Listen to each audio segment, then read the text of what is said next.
Une audience, celle accordée par le président de la République aujourd'hui à une mission du Fonds monétaire international conduite par le directeur de la division Moyen-Orient, Asie centrale. Une adoption, celle par l'Assemblée nationale, d'un projet de loi relatif à l'identification des abonnés aux services de communication électronique. C'était aujourd'hui au cours d'une séance plénière. Et un démarrage, celui du programme DAFI. DAFI, c'est le programme de bourse d'études pour les étudiants réfugiés en Mauritanie. Démarrage hier soir.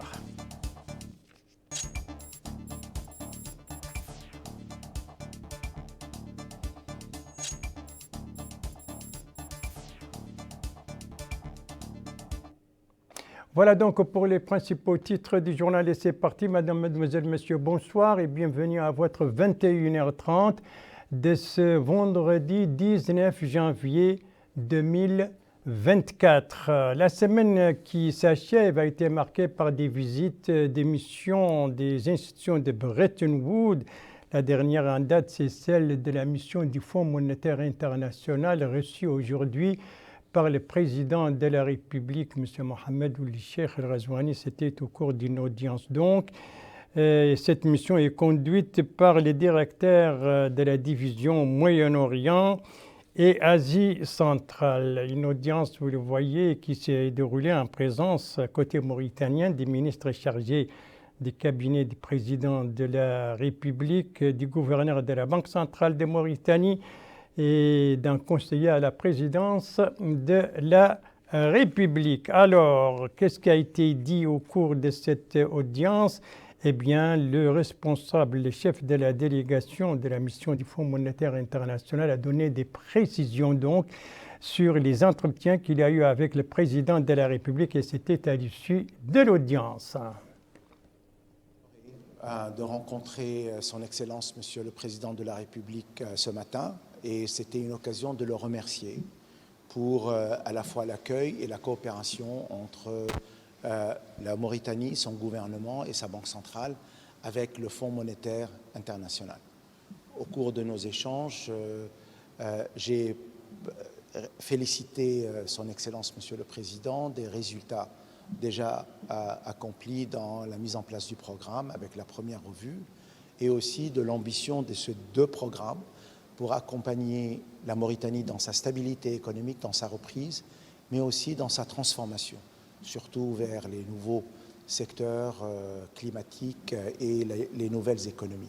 C'était aussi une opportunité pour échanger avec son Excellence, Monsieur le Président, de sa vision sur l'avenir de l'économie mauritanienne, sur la priorité de la stabilité économique, mais aussi de la protection sociale, et aussi d'écouter Monsieur le Président sur l'impact des transformations régionales sur l'économie mauritanienne.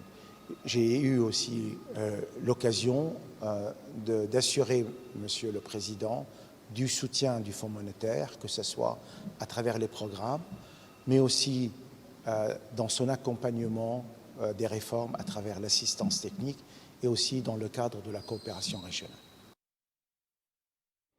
Le directeur de la division Moyen-Orient et Asie centrale au Fonds monétaire international, à l'issue de l'audience qu'il lui a accordée ainsi qu'à sa délégation, le président de la République, M. Mohamed Ould Cheikh El Ghazouani, c'était aujourd'hui et c'était l'occasion, vous venez de l'entendre, et de les suivre. Donc, c'était l'occasion pour les responsables du Fonds monétaire international de saluer les réformes engagées par la Mauritanie, les réformes économiques qui visent l'amélioration des conditions de vie des populations et la stabilité. Les images que vous voyez, eh bien, c'est toujours relative à cette mission du Fonds monétaire international. Elle était l'hôte d'un dîner du gouverneur de la Banque centrale. C'était hier soir un dîner à l'honneur donc de cette mission du Fonds monétaire international. Un dîner en présence des ministres de l'économie et du développement durable, celui des finances, ainsi que plusieurs autres personnalités de l'État et plusieurs cadres de la Banque centrale de Mauritanie. Un dîner qui a été marqué par des séquences musicales et poétiques. C'était aussi l'occasion donc pour nos hôtes du Fonds monétaire international de découvrir des aspects de notre patrimoine traditionnel, et cela à travers un stand organisé à l'occasion de ce dîner par l'Office national du tourisme. Vous voyez déjà les images de ce stand. Véritablement, la tradition a joué un rôle. Voilà donc ce dîner au bord de la mer offert par la Banque centrale en l'honneur de cette mission du Fonds monétaire international conduite par le directeur de la division Moyen-Orient et Asie centrale au niveau du Fonds monétaire international qui est actuellement en visite en Mauritanie, visite marquée notamment, je le rappelle, par cette audience accordée à cette mission par le président de la République. Aujourd'hui, une visite qui intervient donc quelques jours seulement après notre mission de l'institution des institutions de Bretton Woods, mais cette fois c'est la Banque mondiale et la Mauritanie, dont les relations viennent de souffler l'air 60 bougies. La Banque mondiale, qui est d'ailleurs co-organisatrice de ce forum régional de haut niveau, co-organisé donc aux côtés de la Mauritanie et du Sénégal, un forum qui s'est tenu hier à Saint-Louis. Et la Mauritanie était représentée par les ministres de l'hydraulique et de l'assainissement. Compte rendu sur ce forum avec l'envoyé spécial de Mauritania, Bokar Baïlaba. Le développement durable dans le bassin du fleuve Sénégal est une préoccupation essentielle, étant donné la dépendance économique des communautés locales vis-à-vis de ces ressources naturelles. À Saint-Louis, le Forum régional sur le développement durable en réponse au changement climatique a permis aux autorités mauritaniennes et sénégalaises, ainsi qu'à la Banque mondiale et divers acteurs, d'identifier les voies et moyens pour renforcer la résilience face au changement climatique. Le bassin du fleuve Sénégal constitue un espace idéal pour jouer un rôle de grenier agricole dans l'espace OMVS. Nos programmes de développement du bassin doivent être orientés pour permettre à nos États d'exploiter tout notre potentiel de terres irrigables. Dans nos pays, ceci revêt une importance toute particulière et égard aux différents impacts que nous subissons. En effet, toutes nos activités dépendent de la ressource en eau qui elle-même subit directement les effets du climat. La seule solution qui soit durable repose sur une gestion transfrontalière fondée sur l'équité et la solidarité. En Mauritanie, comme dans tous les pays de l'OMVS, nous avons choisi la voie du développement, du partage équitable et de la solidarité pour sauver notre région des impacts négatifs des changements climatiques. Le bassin du fleuve Sénégal, ce vaste ensemble géographique, porte le témoignage de l'histoire commune entre la Mauritanie et le Sénégal et continue de démontrer son importance économique pour l'avenir des deux pays. La vallée du fleuve Sénégal porte aussi, hélas, le témoignage vivace de la vulnérabilité de nos deux pays aux effets du changement climatique, qui affecte les équilibres fragiles de cet espace soumis à des dynamiques complexes. La préservation de cet espace pour un développement durable de nos États demeure dès lors au cœur de nos priorités. Le sentiment d'urgence face à la rapidité et l'ampleur des effets du changement climatique doit nous pousser à réfléchir intensément et à agir efficacement afin de relever le défi du développement durable de la vallée du fleuve Sénégal. Pour la Banque mondiale, il est important d'agir ensemble pour relever tous les défis et assurer un développement durable dans le bassin du fleuve Sénégal. L'urgence du changement climatique nous impose de faire plus et d'aller au-delà des investissements plus importants qui ciblent principalement le bassin du fleuve Sénégal pour renforcer sa résilience liée au changement climatique et contribuer à son développement durable.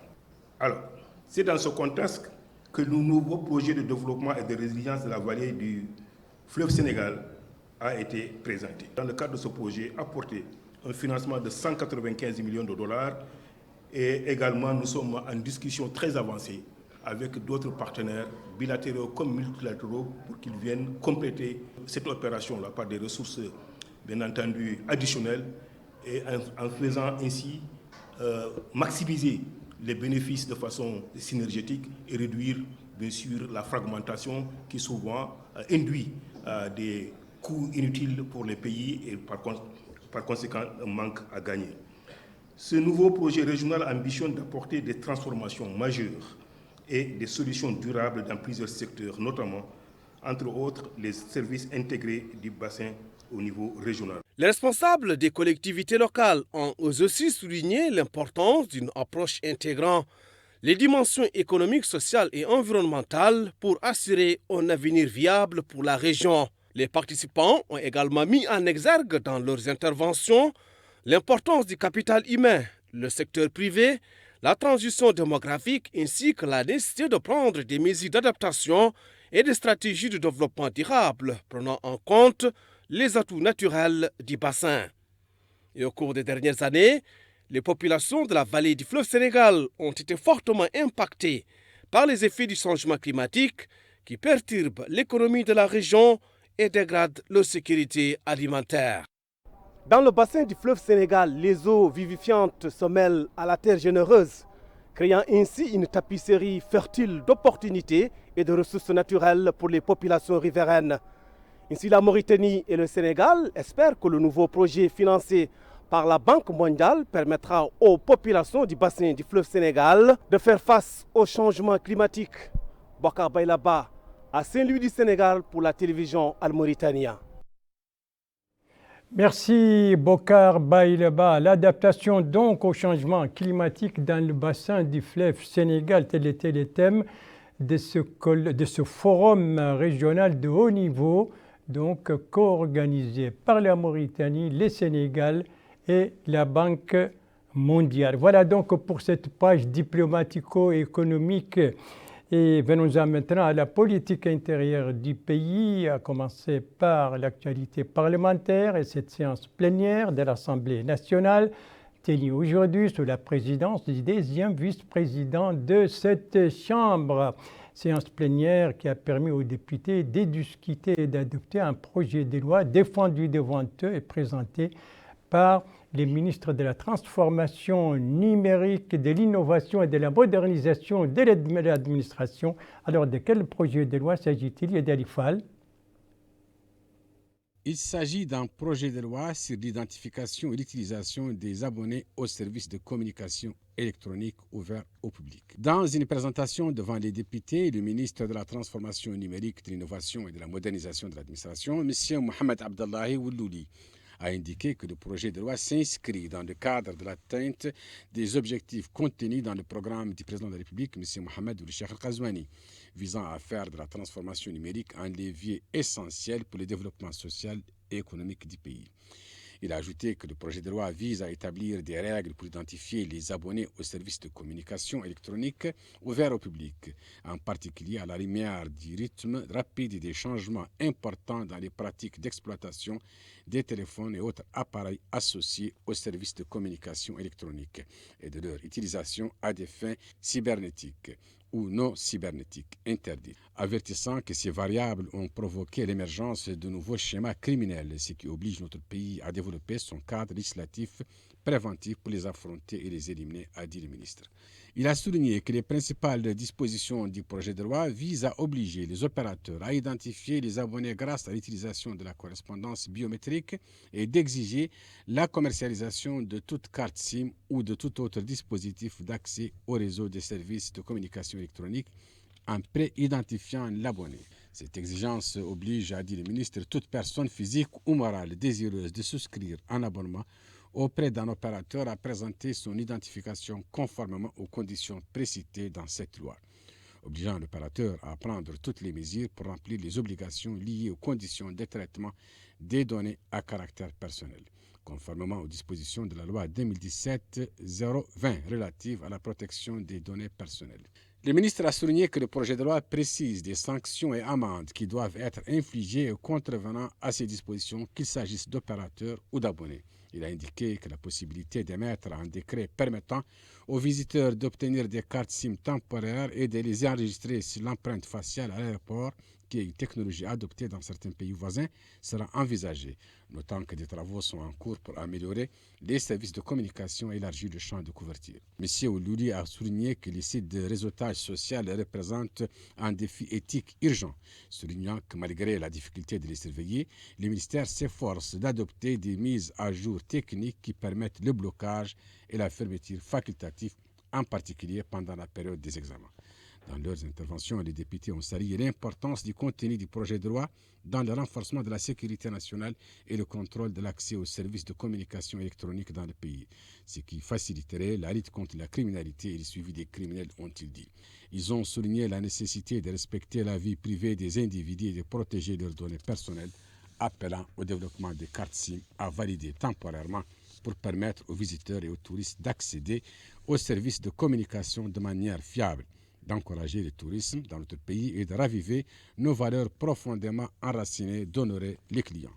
Les députés ont aussi évoqué la nécessité de restreindre l'accès aux sites des réseaux sociaux et d'y bloquer des contenus déviants, l'exigence d'éligibilité à l'obtention d'une carte SIM à 18 ans pour immuniser les enfants contre les mauvais comportements et de travailler à assouplir les services techniques et commerciaux des entreprises de télécommunications tout en renforçant leur contrôle sur les dits services.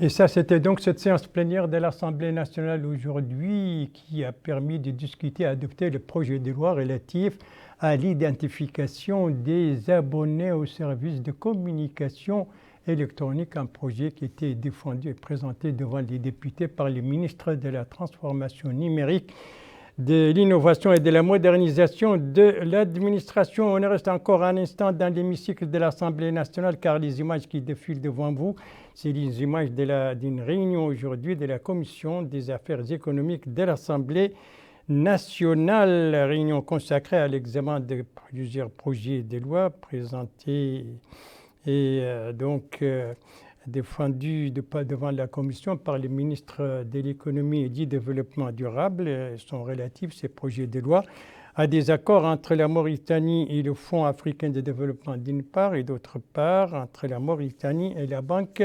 islamique de développement, des accords dont l'un est relatif au financement des projets d'appui à la gouvernance des institutions publiques et l'autre au financement de projets de création d'établissements supérieurs à l'intérieur du pays. Justement, l'enseignement supérieur, on y reste avec le démarrage donc du programme d'études pour les réfugiés, le programme de bourse d'études pour les réfugiés, pour les étudiants réfugiés en Mauritanie. Démarrage, c'était hier soir, une cérémonie présidée par le ministre de l'Enseignement supérieur et de la recherche scientifique sur les objectifs de cette initiative et des précisions avec Abdullah Demeba. Cette initiative de l'université allemande Albert Einstein vise à permettre aux étudiants réfugiés d'accéder à l'enseignement supérieur en Mauritanie. Le programme DAFI, Bourse pour les étudiants, est mis en œuvre à l'aide d'un parrainage du Haut Commissariat des Nations Unies pour les réfugiés et de l'ambassade d'Allemagne par le biais de financement de l'université d'Albert Einstein. C'est ainsi. L'année universitaire 2021-2022 à elle seule a vu l'inscription à des études supérieures dans les établissements mauritaniens de 165 étudiants réfugiés, dont 56 filles. Ces étudiants peuvent bénéficier des services d'hébergement, de transport, de restauration et de soins médicaux au même titre que leurs camarades mauritaniens. Par là, je remercie aussi les établissements supérieurs, les services de restauration et d'hébergement pour leur accueil et leur hospitalité aussi et leur participation à la cohésion nationale. Ça aussi, je tiens à remercier vraiment nos étudiants qui ont accepté de travailler, de collaborer, de participer à votre insertion. Ça, je ne pouvais pas le souligner. Il faut dire par rapport aux efforts de la Mauritanie, héberger, transporter, restaurer, ça demande des moyens. la Mauritanie a beaucoup fait. En plus, il faut ajouter à cela les capacités d'accueil. Le gouvernement mauritanien reste toujours très ouverte. Et pendant le Forum mondial des réfugiés, où j'avais l'honneur d'accompagner le ministre de l'économie, le délégué général de Tazur, ils ont encore fait des engagements importants. Ce fois-ci pour l'éducation, parce qu'ils disent tout le temps, les réfugiés maliens sont comme leurs citoyens. Ils ont les mêmes droits, ils doivent avoir le même accès aux services. Et ça, c'est vraiment admirable. J'étais aussi accompagnée au Forum mondial par 7 réfugiés. Et je suis très fière de ces 7 réfugiés parce qu'ils ont vraiment présenté qu'est-ce que les réfugiés peuvent faire pour contribuer à leur communauté, non seulement leur communauté réfugiée, mais leur communauté haute. Une formation universitaire augmente les chances des jeunes réfugiés et leurs familles de mener une vie professionnelle indépendante sans aide supplémentaire. Et ça constitue aussi un élément important à des solutions durables aux situations de réfugiés. Et donc, je pense pour vous, cette perspective de pouvoir poursuivre ou étudier dans une université, un établissement d'enseignement supérieur, ça permet aussi de donner un exemple et envoyer les futures générations à l'école de bénéficier de l'éducation. Et les témoignages que j'ai déjà pu recueillir lors d'autres rencontres, et on va les entendre tout à l'heure, ce n'est pas seulement des mesures individuelles, parce que vous retournez, vous vous impliquez dans vos communautés, en fait, des réfugiés. Le programme DAFI a permis à 293 réfugiés résidant en Mauritanie d'accéder à l'enseignement supérieur depuis 2008 jusqu'à nos jours. Et dans le reportage, vous avez pu suivre donc 2 intervenantes. La première, c'était la représentante du HCR en Mauritanie, et la seconde, c'était l'ambassadrice d'Allemagne en Mauritanie. Et c'était justement, ils sont intervenus après le ministre de l'Enseignement supérieur et de la Recherche scientifique. C'était à l'occasion de cette cérémonie de démarrage de ce programme DAFI, autrement dit le programme donc, de bourse d'études pour les réfugiés, les étudiants réfugiés en Mauritanie. Et on reste toujours dans le cadre de la formation, mais cette fois une formation organisée par les CSA, le Commissariat à la sécurité alimentaire, une formation de 2 jours qui a commencé aujourd'hui à Nouakchott. Alors, quel est l'objectif de cette formation et qui en bénéficie, Aminata Kane? L'objectif de cette session de formation dont bénéficient les gestionnaires d'entrepôts de stock dans les wilayas du Trarzad, d'Arlet, Nouadhibou et de Nouakchott est de renforcer leurs compétences et de les développer dans la gestion du stock, mais également de partager avec eux les expériences et les astuces nécessaires pour la bonne gestion des stocks alimentaires. Présent à la rencontre, le commissaire adjoint à la sécurité alimentaire, l'imam Ould Abdou, a d'emblée indiqué que la sécurité alimentaire est un élément essentiel et un facteur central pour le développement et la stabilité du pays, car elle a des répercussions sur l'économie sociale et les conditions de vie des populations. Soulignant que la sécurité alimentaire des citoyens occupe une place prioritaire dans le programme du gouvernement, une des raisons qui a permis la mise en place de nombreux ateliers de formation pour renforcer la gestion des stocks.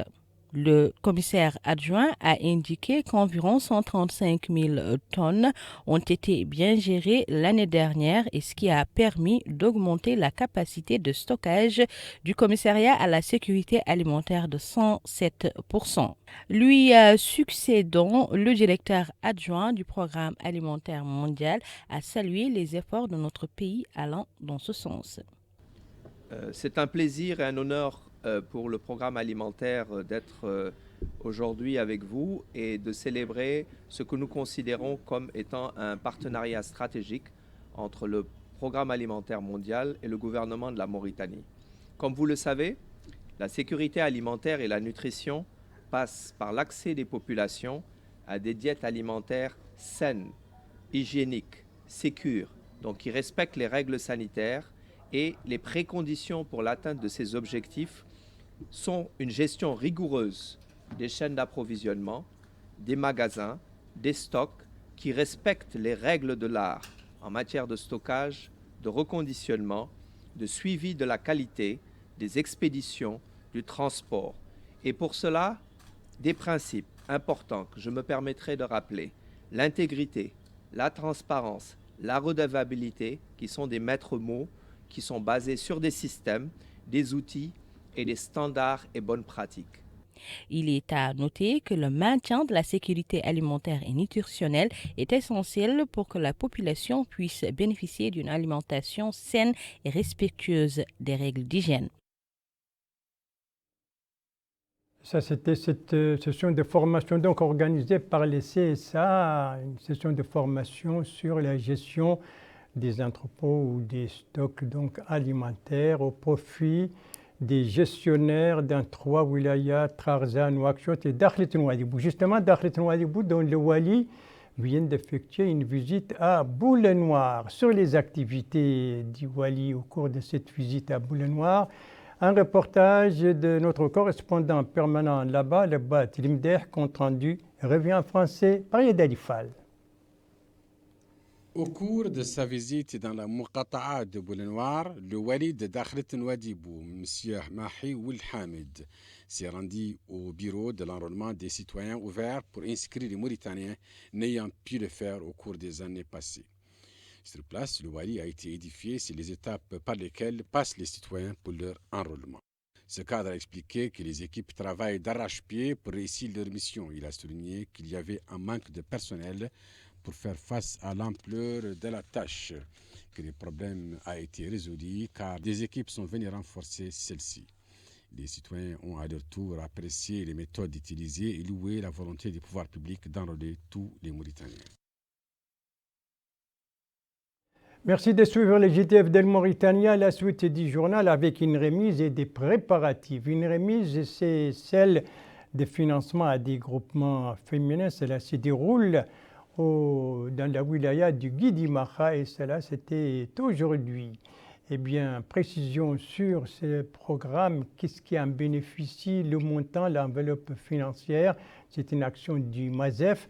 Donc l'enveloppe financière et les bénéficiaires de ces financements avec Chokri Mohamed Val, compte rendu revu en français par Aminata Khan. Remise de ce financement à hauteur de 500 000 anciennes ouguiya au profit de 16 projets de groupements féminins par le ministère des Affaires sociales, de l'enfance et de la famille dans la wilaya du Guidi Maha. Et c'est le Wali Moussaed qui a supervisé la rencontre, indiquant que cette opération va permettre aux micro-projets de produire davantage et de profiter des conditions souples et aisées de ces financements accordés.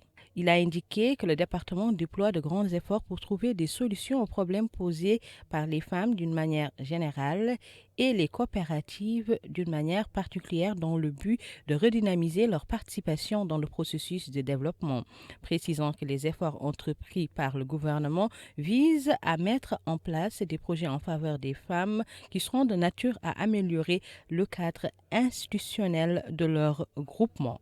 Le Wali Moussaed a rappelé à ce propos que le ministère a œuvré pour la mise en œuvre d'un programme d'activité génératrice de revenus qui a bénéficié l'année dernière à de nombreuses femmes dans toutes les wilayas du pays. Il a également rappelé la nécessité d'utiliser ces fonds à bon escient. Lui succédant et abondant dans le même sens, la directrice régionale du ministère des Affaires sociales, de l'enfance et de la famille dans la wilaya du Guidi Maha, Gaëtan Mint Mohamed, a déclaré qu'il est important que ces femmes utilisent ces fonds pour améliorer leur production et pour pouvoir ensuite contribuer efficacement au développement local qui est en outre le développement des femmes. Des groupements féminins au Guidi Maha qui viennent de recevoir des financements pour des projets générateurs de revenus. Eh bien, les préparatifs que j'ai annoncés tout à l'heure, eh bien, vous le savez, c'est les préparatifs pour la rencontre demain à Bouaké entre les Mourabitoun et l'Angola, un match crucial pour notre 11 national car ils n'ont plus droit à l'erreur. Il faut absolument gagner après la fausse sortie, la mauvaise sortie donc de leur premier match. Préparatif donc à Bouaké avec Abdoulaye Demeba.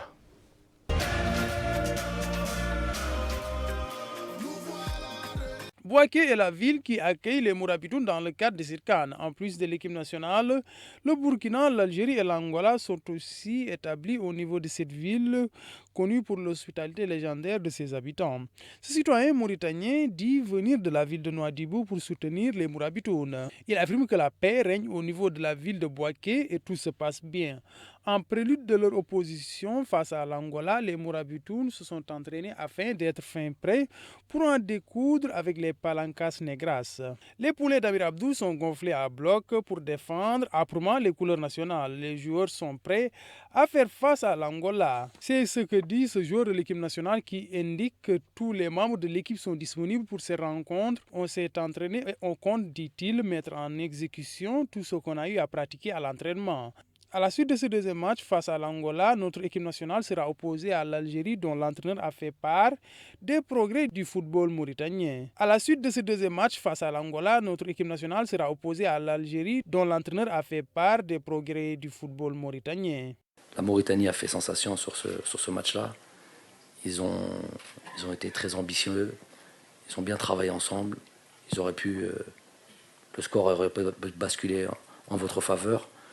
On n'est pas étonné. La Mauritanie travaille bien depuis quelques années et s'ils sont dans cette Coupe d'Afrique, c'est mérité. Et on sait depuis le départ, on savait qu'on était tombé dans un groupe difficile. Donc bravo à vous, continuez comme ça. Les joueurs de l'équipe nationale ont effectué un dernier galop d'entraînement pour les derniers réglages avant ce face-à-face. En face-à-face donc qui est prévu demain, Mauritanie-Angola, deuxième match donc pour notre 11 national. Et c'est un match crucial, je le disais tout à l'heure, il faut absolument gagner après la défaite face au Burkina Faso. Donc toujours à Bouaké, 1-0. Évidemment, l'Angola avait rencontré aussi l'Algérie. Et les deux équipes ont fait match nul, un but partout. Donc, bonne chance aux Mourabitoun, à nos Mourabitoun pour le match de demain. 3 points, c'est nécessaire. Il faut absolument les gagner. Voilà, et c'est sur ces préparatifs de notre 11 national à Bouaké que se termine ce journal. Merci à vous, madame, mademoiselle, monsieur, de l'avoir suivi. Merci bien entendu aux équipes rédactionnelles et techniques qui ont participé à sa conception. Je vous en rappelle les principales informations. Ici, nous sommes au palais présidentiel. C'était aujourd'hui une audience accordée par le président de la République à une délégation du Fonds monétaire international conduite par le directeur de la division Moyen-Orient, Asie centrale. Ici, nous sommes dans l'hémicycle de l'Assemblée nationale, séance plénière aujourd'hui pour discuter et adopter un projet de loi relatif à l'identification des abonnés au service de communication électronique, projet défendu par le ministre de la Transformation numérique, de l'innovation et de la modernisation de l'administration. Ici, nous sommes à Nouakchott avec le démarrage du programme de bourse d'études pour les étudiants à l'étranger en Mauritanie. Et ça, c'était hier, la cérémonie c'était hier, présidée par le ministre de l'Enseignement supérieur et de la Recherche scientifique. Et puis, n'oubliez pas que tout à l'heure, juste à 22h, d'ailleurs, il est déjà 22h passé de quelques minutes, vous avez rendez-vous avec le programme Monterrey et ce programme politique qui invite les représentants des partis politiques. Ce soir, on va discuter du multipartisme. Quant à moi, il ne me reste plus qu'à vous souhaiter une très très bonne fin de soirée, une très très bonne fin de semaine et à vous donner rendez-vous, Inch'Allah, demain à la même heure, 21h30. Bonsoir.